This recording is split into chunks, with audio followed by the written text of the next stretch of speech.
All right, guys. I'm Nicolette, and today Brian and I have the pleasure of chatting with Don Akery. He is the president over at TTI Americas, as well as SVP, senior vice president over in one of the corporate divisions, right, Don? Yeah, the corporate, the family of companies. Family of companies. And we're going to talk today a little bit about, supply chains, of course, but also about leadership. We're really excited to chat with you about that today, Don. So thank you very much for joining us. We really appreciate your time. No, it's a pleasure. Appreciate you guys thinking of me and thinking of TTI. So, Tom, why don't you just tell us a little bit about what you guys are working on over at TTI? Just give us a little bit of background about you and your journey. Yeah, so I mean, obviously TTI is one of the leading distributors of interconnect, passive electromechanical, and discrete semiconductors. So we've got I'll say a reduced lineup. Some of the stuff you're hearing about in the news with the shortages of semiconductors, I'll say it's less painful on our part of the business than it is for some of the distributors who are distributing complex semiconductors. So semiconductors we have on the line card are not, I'll say, caught up in allocation or capacity constraints. Lead times have pushed out a little bit, but we're still able to get plenty of product in order to support the customers. Obviously, right now, like everyone else, we're trying to keep up with the demands.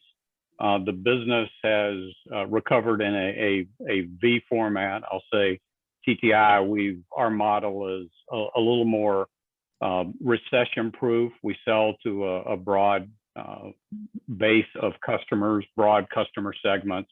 So our business, even over the past couple of years, we've shown growth every year. And the recovery, I'll say, while dramatic, probably is not quite as steep for us. Bookings are up 30–40%. The shipments are up 15 to 20%. And I'll say gaining momentum. So it hasn't slowed down at all for us. So right now, a lot of what we're doing is trying to make sure that we get enough product in and we're able to support the customers to keep their production lines running. Go ahead, Brian. I know you want to ask a question. Yeah. So, well, you mentioned there was, it slowed down a little bit, right? You haven't really been hit that hard, with the supply chain and everything that's going on. How do you view the current state of that, right? How do you view the current state of what's going on with the supply chain? Well, I mean, obviously what happened, I mean, if you look at COVID and first quarter of last year was a record for us, both from a booking and a shipping standpoint. And then April and May occurred and many companies shut down. In the automotive world in particular, their factories were hard stops. A lot of the other industries weren't as hard stopped like that. So right. No production. All right. And what we're doing is we're paying for part of that now. As they've come back around and the automotive guys who did not have a lot of, I'll say, surplus inventory in their supply chain, the quick rebound has I'll say started this thing. But the demand, we've seen the demand from all segments. The commercial air piece of it, although it has gotten slightly better, as you well know, it had been on a decline related to the Boeing situation. And then I'll say travel restrictions made it worse. That part of the business is starting to recover. We're seeing signs of some of the production coming back, even for Boeing. But it's still year over year. It's I'll say it's not down, but it's slightly up. Everything else is up double digits. You name it, medical, all of the transportation, outside of passenger car, anything related to commercial vehicles, farm and ag, recreational vehicles, industrial's up double digits, which is a little unusual for that segment. Normally it's a low to mid single digit year after year after year. It's a broad customer base, but we've seen it really take off. Some of that is IoT and communications coming into that piece of it. But the automotive world, I'll say, shoved us into the shortages. They're frantically trying to catch up. I believe that the semiconductor piece of it is a small piece of their supply chain issues. I think resin's probably affecting them, dashboards and other parts that require resin. That's probably a bigger problem for them than the semiconductor piece of it.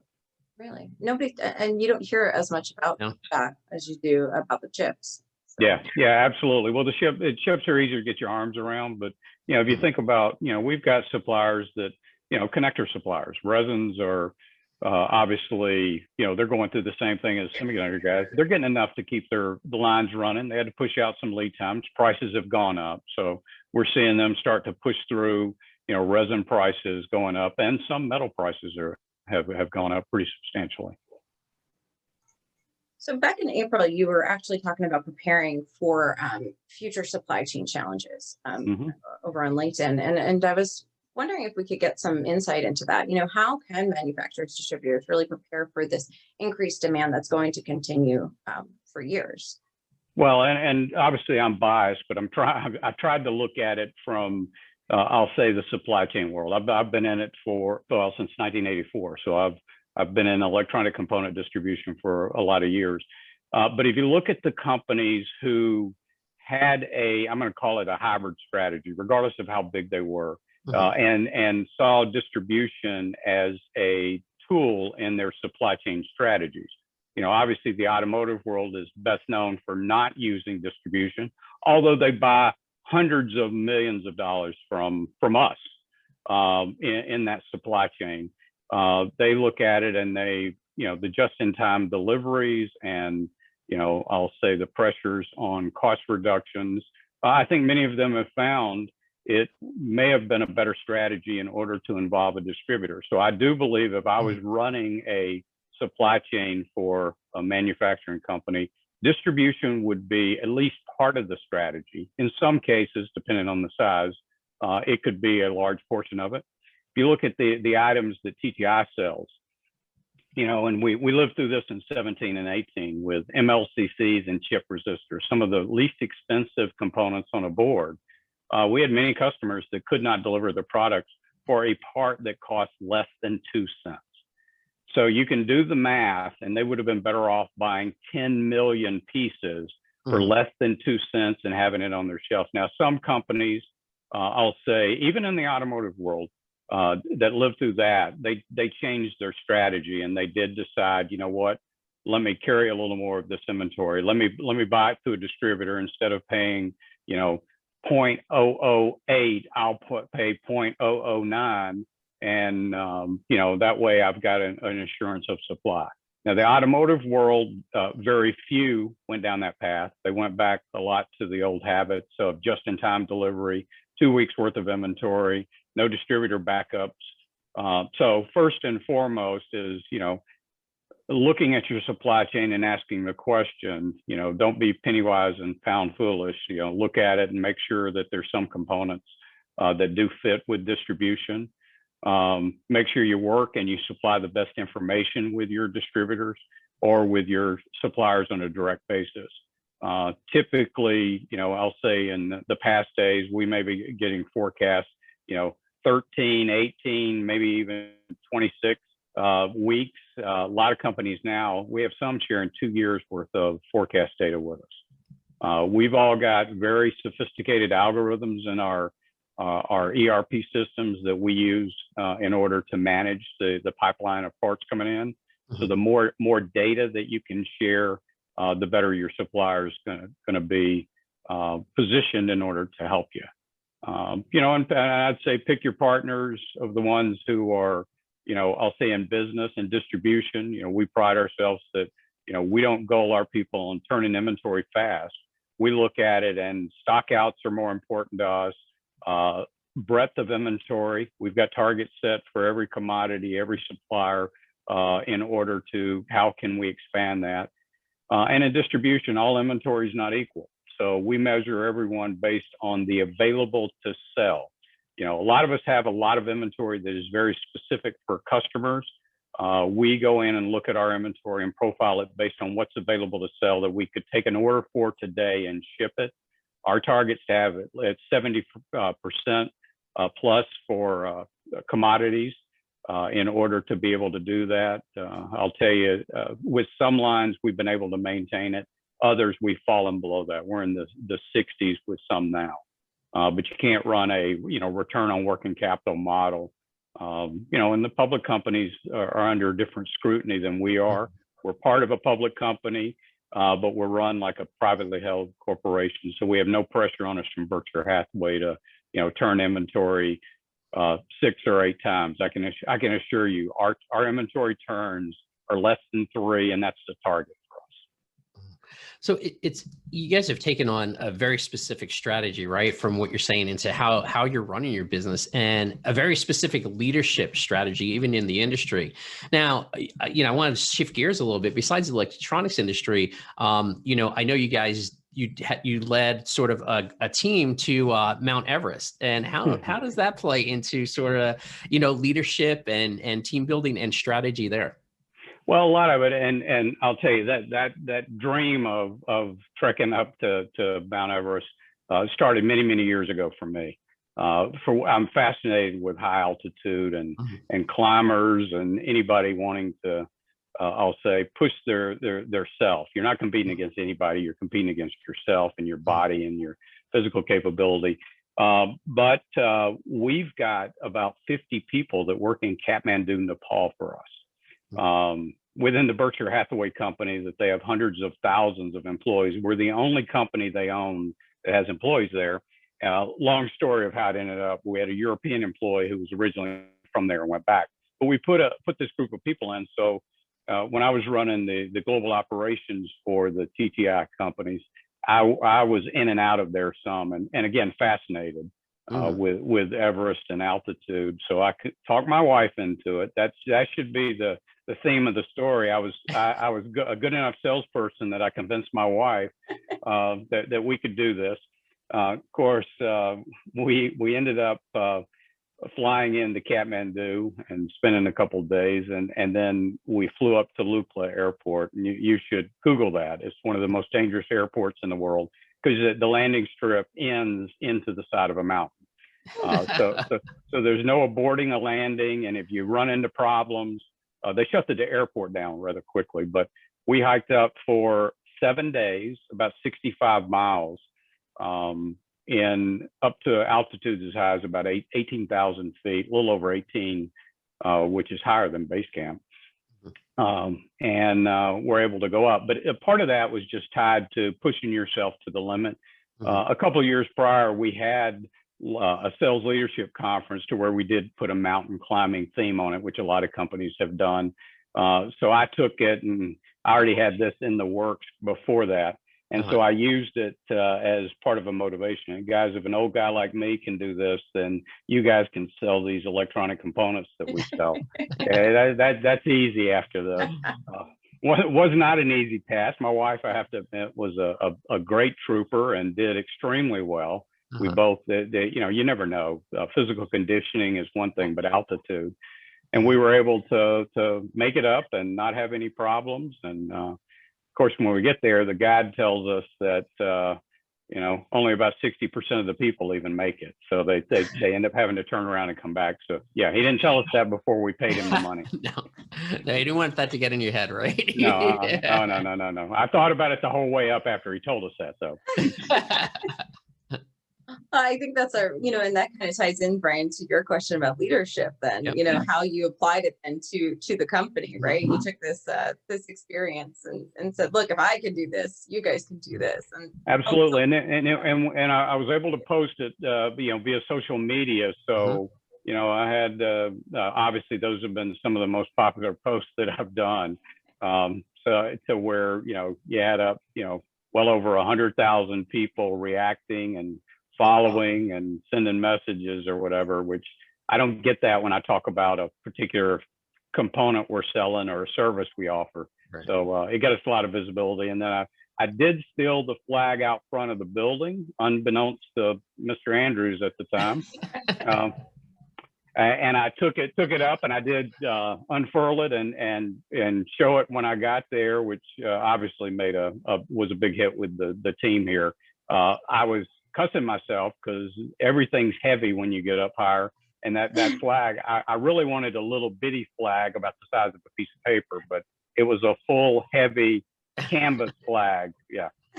That was your commitment to it, but you know, getting that flag up there, which is great too, because there's another leadership thing. But you also mentioned competing against yourself, and I think businesses sometimes, all businesses have competitors, right? But it's also competing about yourself to be better for who you are as a company, and to strive with that. That there's a real big, thing in there to take away in terms of leadership from even that climb. Well, and that's it. If you go look at the way Paul Andrews, who we lost just a few months ago, but Paul built this company based on not trying to be the biggest, but trying to be the best.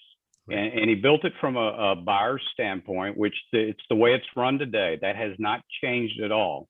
That inventory strategy that we talked about earlier, that is, looking at inventory from a buyer. Paul always told us, that, hey, look, if a buyer calls us and they're looking for parts, they don't want to hear that you can deliver it in 4 weeks or 8 weeks or whatever the lead time is. So a lot of our efforts went into trying to make sure we had the inventory when the customer needed it, so that we could, I'll say, be the best. We were, fast in getting the product to them, fast in getting answers back to them. I always told him, I said, Paul, I know you don't shoot out to be the best, but with many of our suppliers, we've turned into their largest distributor because, for 50 years, we've been the best at distributing their products. So, he said, all right, I'll take that, even though I'd prefer to be number 2. He always said that. He said, if you're number 1, everybody's shooting for you. But. You mentioned earlier about the industrial sector and how it was seeing a bit of an uptick. And I was wondering if there were any other industries that you were thinking of right now that were kind of maybe poised to soar a little bit further than expected. Yeah. If you look at it, I mentioned the commercial air piece of it, and there's a sub-segment of that, and the space part of the business. And those components are much more rigorously tested and very specialized. But that part of the business for about 2.5 years now has been growing. It wasn't a big part of the business, but it's gradually becoming a much larger part. So I would single that one out. When I talk about it, I typically talk about the commercialization of space. I mean, we see it every day with SpaceX, with Virgin Galactic, with Blue Origin. All of those are customers of ours, and they do business differently than, I'll say, traditionally NASA has done. No hit at NASA or whatever. Their processes and the way that they go through their design cycles are much quicker. So that is one segment that I would say has driven and kept the commercial air positive for us. And then if you look on another segment for us has been the non-passenger car transportation, starting with the electric vehicles. And I'm not talking electric passenger cars. We're involved in many companies that are in the other transportation vehicles. I mean, think about it: electric garbage trucks, electric motorcycles, electric any kind of commercial vehicle, recreational vehicles, all of those. And we chose a few years ago in order to make that a priority. We believe we've put together one of the best offerings from our suppliers. We've signed a few suppliers specifically to be able to support that part of the business. That's a business that I'll say has gotten bigger faster than we expected. And I think it's the acceptance. Part of it is it slowed down for just a short period when the price of a barrel of oil dropped. But now that it started back up, there's an acceleration. Now, many of those companies may not make it. So we're positioned, but we have experts within our organization focused on it. Medical and health, you guys are well aware what's happened in that part of the business. That one's a little harder to track of what you're selling into it, because most of the actual procurement of the components is coming through EMS accounts. But a lot of design work has gone into, even pre-COVID. You look at what happened to all of us with ventilators and the rush in order to manufacture and produce ventilators last year. But it's testing equipment, just health tracking. I mean, how many of us are wearing I wear a Garmin watch that tells me what my heart rate, how much I'm not sleeping, and all those things. But I know I personally am somewhat addicted to it. You know. So you mentioned, I have a fun question I here. was going to ask the same thing. I know you're going to ask. You mentioned commercialization of space. Mm-hmm. We just actually had this conversation yesterday. So how do you think the supply chain is going to work when we colonize Mars, right? Are we going to keep sending, shuttles back and forth to Mars, or are we going to have like some ISS type warehouse sitting out there where there's going to be components on it that's maybe halfway between, or is there going to be a warehouse on Mars? Like, how do you think that is going to look? I think the day will come, there'll be a warehouse on Mars. Yeah, we'll call that our first Mars consignment inventory that we put up there. But I think you're going to see things. I think you're going to see International Space Station type situations. Mm-hmm. And you can guess as well as I can of I'm sure that Amazon is thinking about that as we speak, since they're part of that race. But I guarantee you're going to see stop off points, the way that the rockets are going up and back and forth. And again, it's commercial operation of those rockets. It's not, and the reusable nature has made it. I'll say they use less components. But they're actually sending a lot more rockets up. So, as I said, we're heavily involved, and I was in SpaceX pre-COVID, pre-lockdown from the COVID, just right before, and we're heavily involved both on the space side of their business and on the low orbit satellite. That's another piece of the business. Obviously, the datacom communications piece of it. You got all the data centers and all these server farms. That's opened up, and I'll say for distribution, that's somewhat new. Not a lot, there's a lot of guys playing in it, but they consume a lot of electronics, a lot of power, so, what you're hearing me say is just about everything's growing. That's the reason that we think the 2020s are going to be very robust. COVID's thrown a little bit of curveball in it I'm going to say for a few months. I can't even say for 2020, but I'd say probably April through September of last year probably slowed down things more than it should have been, but I think we're overcompensating for it just a little bit and catching up. Well, that was actually going to be my final question about your outlook for the 2020s. So you beat me to it, Don. But it sounds optimistic, and that's pretty much the general sense. Even when we chat with Michael Knight, it's very optimistic from TTI. So. Well, and we've been there. We started talking about it a few years ago. I'll say our whole inventory strategy, our deployment of resources, both hiring additional people. We do believe it's not going to be nice and up and to the right the entire time. We're going to see some choppiness. As I said earlier, if I look at, after May of last year, every month has been stronger for us. And we haven't seen that slow, that we haven't seen any slowing in that.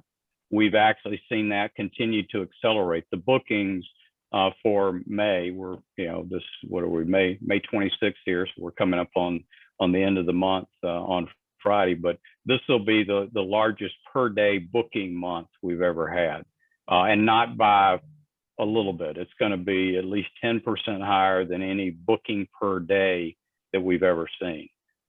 So, and we do see that it's going to continue. And I talked a little bit about it in that article. I look at Q2, I believe may be the high point for this year, although Q3 and Q4, I think are going to be either flat or maybe down just a little.